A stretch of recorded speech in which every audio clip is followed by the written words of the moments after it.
என்ன என்று சொல்லுவேன் இலக்கணம் இல்லாததை பண்ணுகின்ற செந்தமிழ் பதம் கடந்த பண்பென மின்னகத்தில் மின்னொடுங்கி மின்னதானவாறு போல் என்னகத்துள் ஈசனும் யானும் அல்லது இல்லையே. பன்னிரு சித்தர்களில் ஒருவரான சிவவாக்கியர் எழுதிய அற்புதமான பாடலின் எளிய பொருள் விளக்கம் இதோ. பாடல்: என்ன என்று சொல்லுவேன் இலக்கணம் இலாததை பண்ணுகின்ற செந்தமிழ் பதம் கடந்த பண்பென மின்னகத்தில் மின் ஒடுங்கி மின்னதான வாறுபோல் என்னகத்துள் ஈசனும் யானும் அல்லது இல்லையே. வரிக்கு வரி பொருள் விளக்கம்.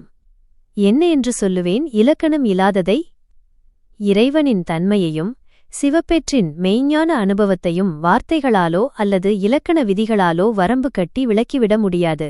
பண்ணுகின்ற செந்தமிழ் பதம் கடந்த பண்பென வளம் நிறைந்த செந்தமிழின் சொல்லிலக்கணங்களையும் சொற்களின் எல்லைகளையும் கடந்து நிற்கும் அரிய பண்பே அந்த பரம்பொருளின் வடிவம்.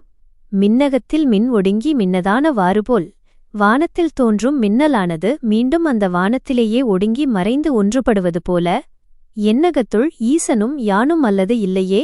என் உள்ளத்தின் ஆழத்தில் எழுந்த ஞான ஒளியில் இறைவனும் ஈசன் நானும் வேறு வேறல்ல, இருவரும் ஒன்றே என்ற அத்வைத நிலை உருவாகிவிட்டது. அங்கு வேறு எந்த உலகியல் எண்ணங்களுக்கும் இடமில்லை.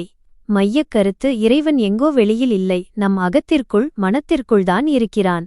மின்னல் மேகத்தில் ஒடுங்குவது போல் நம் ஆன்மா இறைவனின் பேரொளியில் கலக்கும்போது நானும் இறைவனும் வேறு அல்ல எனும் தத்துவமசி அத்வைத உண்மை வெளிப்படுகிறது என்பதே சிவவாக்கியரின் தத்துவமாகும்.